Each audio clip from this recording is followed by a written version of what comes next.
Ce qui prouve encore plus la perfection de la clairvoyance du cheikh, la force de sa lumière et la perfection de sa connaissance, c'est bien l'information qu'il donne à propos des élus antérieurs, qu'ils soient rangés parmi les grands élus ou autres.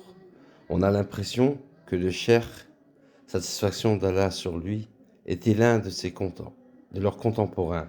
Il, il décrit, satisfaction d'Allah sur lui, leurs états ainsi que leurs attributs, tout en mentionnant leur station spirituelle et leur spécificité. Lorsqu'un disciple interroge le cheikh sur un de ses élus, il l'informe sur lui, sur son état, sur sa station spirituelle, sur ceux qu'il a obtenus, et il l'informe s'il fait partie de ceux qui peuvent gérer l'univers ou pas. On avait toujours l'impression qu'il voyait la description de son état d'une manière oculaire. Parfois il ne répond pas, se tait et se détourne. On peut citer ce qu'il nous a décrit à propos de la spécificité de Moulay Idriss qui résidait à Fès, satisfaction d'Allah sur lui. Il inspirait la crainte révérentielle, la solennité, l'importance et la perfection. Allah l'avait spécifié par la gestion de l'univers durant sa vie et même après sa mort. Le cheikh glorifiait la valeur et l'importance de cet élu. Il incitait les gens à lui rendre visite et à être bienséant entre ses mains. Le cheikh le visitait fréquemment depuis son arrivée à Fès, sauf en cas de maladie. On peut citer aussi l'information indiquée par le cheikh, satisfaction d'Allah sur lui, sur le pôle parfait, le secoureur, Raout universel, Moulay Abdesalam ben Meshish, satisfaction d'Allah sur lui. Il a mentionné certains de ses signes et certaines de ses bénédictions et descriptions. Il a signalé par exemple que ses visiteurs sentent le renfort, son assistance et vénèrent sa station spirituelle, Makam. Le cheikh a donné également un bref aperçu sur l'élu célèbre, le grand Paul Sidi Abi Yaza, satisfaction d'Allah sur lui. Cet élu disposait d'une parfaite connaissance sur Allah. Il rendait service à ses visiteurs. Il avait la spécificité de gérer l'univers et de pouvoir les gens à 3 différents niveaux, fort, moyen et faible. Il disait, celui qui lui rend visite avec une certaine intention, son vœu sera exaucé, quel qu'il soit. Il incitait les gens à lui rendre visite, à le glorifier et à le prendre pour saint. Le cheikh, satisfaction d'Allah sur lui, a décrit l'état de différents grands élus tels que le sultan des élus Moulay Abdelkader Jilani, satisfaction d'Allah sur lui, Ben Arabi Hatimi, Abi Hassan Chazili, Abi Abbas Morsi, Sidi Habib Median al-Raout, Sidi Ahmed Ben Youssef et bien d'autres, satisfaction d'Allah sur eux. Nous n'allons pas nous attarder à les mentionner tous en détail. J'ai entendu le cheikh, satisfaction d'Allah sur lui, évoquer la plupart de ceux qui ont obtenu le rang de Paul, depuis l'époque du prophète, paix et salut d'Allah sur lui, jusqu'à notre époque. Chaque fois qu'il mentionne un pôle, il décrit son état et ce qu'il a pu obtenir comme station spirituelle élevée et état éminent. Chacun des pôles occupe ce qu'Allah lui a réservé selon sa volonté divine, choix et satisfaction. Le cheikh, satisfaction d'Allah sur lui, nous décrivait ses élus avant cette date. Actuellement, c'est le silence qui domine en lui. Qu'Allah soit satisfait de lui et qu'il nous fasse jouir de sa satisfaction. Sa perfection et son entière gnose se manifestent aussi, satisfaction d'Allah sur lui, dans sa connaissance du nom suprême d'Allah. C'est lui qui m'a informé en personne sur ce privilège. S'il plaît à Dieu, j'expliquerai ceci ultérieurement dans la partie réservée à ce sujet. Sa perfection et son noble poste élevé, satisfaction d'Allah sur lui, proviennent de la station de la souveraineté, du poste de la gestion, de la délégation, de la gouvernance et de son ordre général appliqué. En effet, il peut attirer, repousser et faire du mal et du bien aux gens. Il peut les attirer et les repousser par sa force. Il peut les faire descendre dans les rangs et les élever par son énergie. Il peut les faire avancer ou les faire reculer par autorisation divine. Il peut faire une attribution d'un poste à quelqu'un ou une déprédation par ordre divin. Gloire à Allah. Tout cela se fait selon les possibilités de la gestion qu'Allah lui a octroyée et lui a rendue maîtrisable et sous sa souveraineté. Sa décision et son ordre sont appliqués par l'ordre d'Allah, sans effort ni choix de sa part, mais plutôt grâce à la puissance du Tout-Puissant contraignant. Parmi les traces de sa gestion qui continuent d'apparaître, tout en étant diffusées d'une manière oculaire et visible, on peut citer ses effets et son influence sur les dirigeants de son époque et sur les gouverneurs de son temps. Cet événement a fait la propagande, a circulé de bouche à oreille et a fait l'unanimité chez les soufis qui disposent de la levée de voile et chez les gens ordinaires. Certains érudits affectueux parmi les lettrés de Fès ont véhiculé dans un poème une certaine description du cher, qu'Allah éternise sa sauvegarde. Ils lui ont attribué le qualificatif de successeur gestionnaire et d'aspect apparent de l'ordre divin. Ils lui ont donné différents autres attributs qui signalent son état et sa station spirituelle. J'aimerais donc introduire ici ce magnifique poème. Les prôneurs n'ont épargné aucun effort pour complimenter un imam dont la lumière et le secret débordent de tous côtés. Mais comment le louer alors que sa poitrine est un quai où se manifestent les prescriptions divines? Ce cœur n'est occupé que par le rappel de Dieu. C'est un lieu sanctifié par rapport aux autres lieux. Son essence est anéantie dans l'unicité du Créateur. Il est absorbé dans des mers de vérité où il continue à plonger dans les profondeurs. Il a obtenu un secret provenant d'une éternité et a été garni par les habits du rapprochement, de l'amour et de la générosité. On lui a dit, vous êtes le successeur, soyez indulgents. Votre ordre est le mien et votre décision sera appliquée. Les lumières de la prophétie le couvrent et le rendent héritier de toute la perfection, sans limite luisant. Elle purifie ses attributs et il a débordé de secrets, de gnoses, de bien et de générosité. Elle lui donne une retouche de leur beauté. Voilà pourquoi vers lui les cœurs des désireux sont attirés. Ils le désirent par amour et vivent par sa mention. Il est pour eux agréable des points de vue de rappel et de diffusion. Il est alors devenu révéré dans les cœurs de ceux qui aiment Dieu le tout miséricordieux et important, lâchant celui qui lui rend visite, avancer dans les litanies avec sérieux. Détailler ses attributs est infaisable. Comment peut-on alors le vanter? Acceptez donc mes excuses pour l'infaisable. Ces paroles viennent d'un écornifleur, d'un faux qui conduit les chevaux à une lenteur d'âne. Qu'Allah soit satisfait de lui, tant que le passionné amoureux est nostalgique à la vue de sa luminosité dans ses bienfaits. Qu'Allah soit satisfait aussi de sa famille et de tous ses compagnons, qu'ils soient jeunes, vieux, vivants ou morts.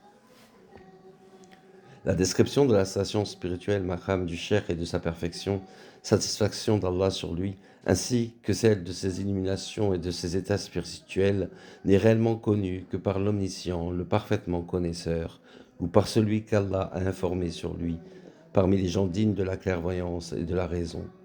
De même, on ne peut pas décrire le Cheikh tel qu'il est, mais plutôt à partir des résultats qui montrent et qui indiquent sa valeur. Nous avons déjà mentionné à partir de cette description différents événements et détails qui sont en réalité tous manifestes. Et puisque les choses sont ainsi faites, sachez que le Cheikh est la mer immense. Il est le grand large qui n'a pas de bord. Les pas sont incapables de le parcourir. Il traduit une station spirituelle impossible à décrire ou à cerner. Toute gloire à Allah, le meilleur des créateurs et le plus généreux des bienfaiteurs et pourvoyeurs. Citez donc les bienfaisances du Cheikh et ses prédicats. Réjouissez-vous le cœur par ses secrets et ses lumières. Et sachez que vous ne pouvez même pas couvrir le 9e ou le 10e de ses bienfaits. Qu'Allah le Très-Haut nous accorde sa bénédiction et son amour, qu'il nous range dans les deux demeures dans son groupe et sa compagnie, qui nous abreuve de la source de sa gnose et de sa vérité. Si nous ne sommes pas dignes de cela, et si nous sommes parmi les plus éloignés par rapport à ces filières, la miséricorde et la générosité du clément, du tout affectueux est par contre digne de nous couvrir.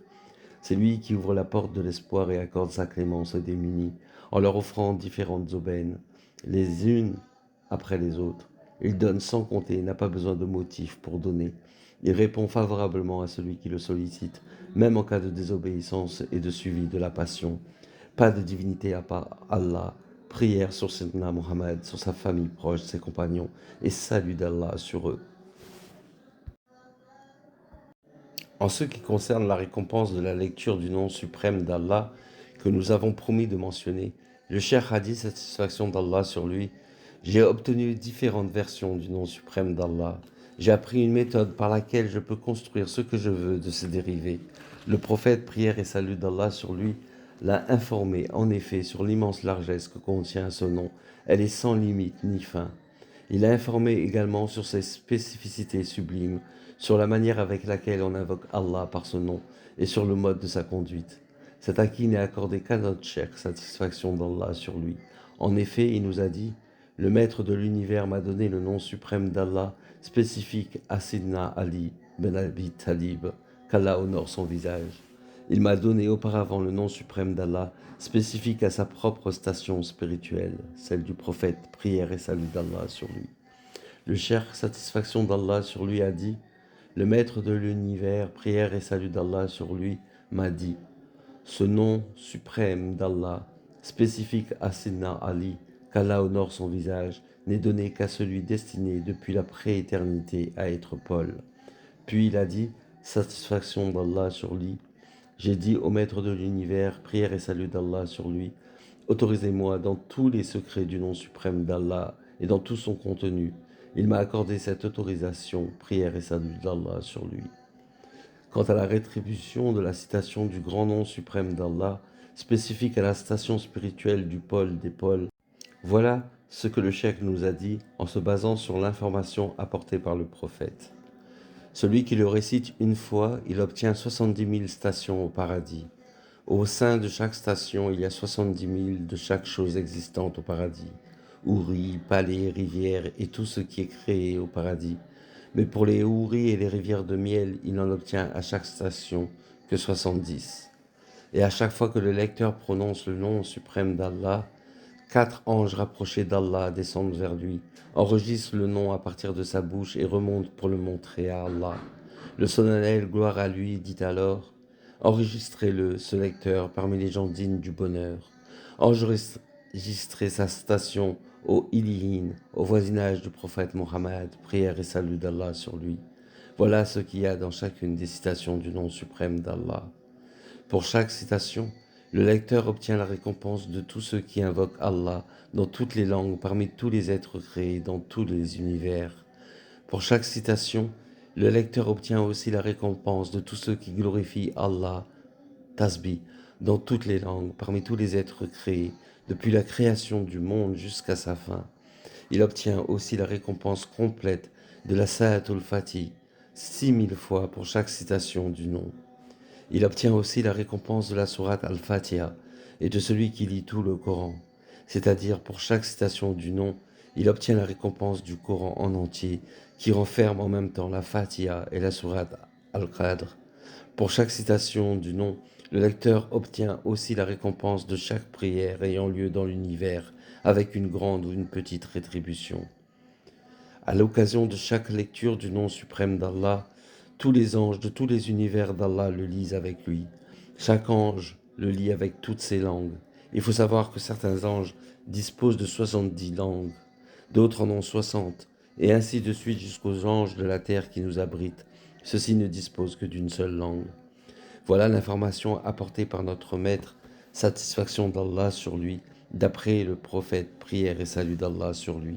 En résumé, tant que le lecteur lit le nom suprême d'Allah, les anges de tous les univers le lisent avec lui, avec toutes leurs langues. La récompense de leur lecture, selon toutes ces langues, est comptée en faveur du lecteur pour chaque citation. Il est récompensé selon le nombre de fois qu'il a récité, que ce nombre soit élevé ou faible. Le cher, satisfaction d'Allah sur lui, a dit, j'ai dit au maître de l'univers, prière et salut d'Allah sur lui, est-ce que la récompense du zikr, de l'invocation de l'ange est du même ordre que celle de l'humain? C'est-à-dire chaque citation est-elle récompensée par 70 000 stations dans le paradis, plus la récompense de tout ce qui a été cité auparavant, comme la récompense de toute la glorification, de toute l'invocation, de toute la prière, du Coran en entier et de la Salat al-Fatih, ou bien elle est à la moindre récompense par rapport au zikr, l'invocation de l'humain. Le prophète, prière et salut d'Allah sur lui, a dit « La récompense de l'invocation de l'ange est 10 fois supérieure à celle de l'humain, c'est-à-dire la rétribution qui résulte d'une seule citation de l'ange est 10 fois supérieure à celle de l'humain. La récompense de tout cela, c'est-à-dire des anges, par toutes leurs langues, est inscrite en faveur du lecteur. Et il est récompensé, bien sûr, selon le nombre de fois qu'il a récité, que ce nombre soit élevé ou faible. Le cheikh, satisfaction d'Allah sur lui, a dit « Le maître de l'univers, prière et salut d'Allah sur lui, m'a dit, en entamant le sujet du nom suprême d'Allah, la récompense de ce nom est la suivante. Celui qui le lit, parmi les gens ordinaires de ma communauté, obtient la récompense d'une lecture entière du Coran, pour chaque lecture, mais pas plus. Cela concerne celui qui lit le nom, tout en sachant qu'il est en train de lire le nom suprême d'Allah. Mais il y a le cas de celui qui lit le nom, tout en sachant qu'il lit le nom suprême d'Allah spécifique à son entité suprême. Il sait que ce nom est celui de l'entité suprême, et non pas celui relatif aux attributs divins et aux perfections divines, comme expliqué par le prophète, prière et salut d'Allah sur lui. Il sait que l'entité suprême n'a aucun autre nom que celui-là. Le prophète, prière et salut d'Allah sur lui, m'a dit « Celui qui sait que le nom est ainsi décrit et qu'il est celui de l'entité d'Allah qui lui est spécifique, obtient toute la récompense citée en plus d'une lecture entière du Coran. Si le lecteur ne sait rien de cela, il n'obtiendra que la récompense d'une seule lecture entière du Coran. Celui qui lit la sourate Al-Fatiha, sans savoir qu'il est en train de lire le nom suprême d'Allah contenu dans cette sourate, n'obtiendra alors que la récompense de la Fatiha uniquement. Celui qui la lit tout en croyant qu'il est en train de lire le nom suprême d'Allah en même temps, car ces lettres figurent dans cette sourate, obtiendra la récompense de la Fatiha et du nom en même temps. Puis le cheikh satisfaction d'Allah sur lui a dit « Réfléchissez un peu, vous trouverez qu'aucun culte ne peut arriver au rang du nom suprême. » Le cheikh satisfaction d'Allah sur lui a dit « J'ai invoqué Allah qu'il m'accorde ce qui suit. À chaque fois que je cite le nom suprême d'Allah, tout ange de l'univers le cite avec moi 1 milliard de fois. Chaque citation formulée par une des langues de tout ange équivaut à 60 000 fois la Salat Fatih. J'ai acquis cette demande et on me l'a accordée. اللهم صل على سيدنا محمد الفاتح لما أغلق والخاتم لما سبق ناصر الحق بالحق والهادي إلى صراطك المستقيم وعلى آله حق قدره ومقداره العظيم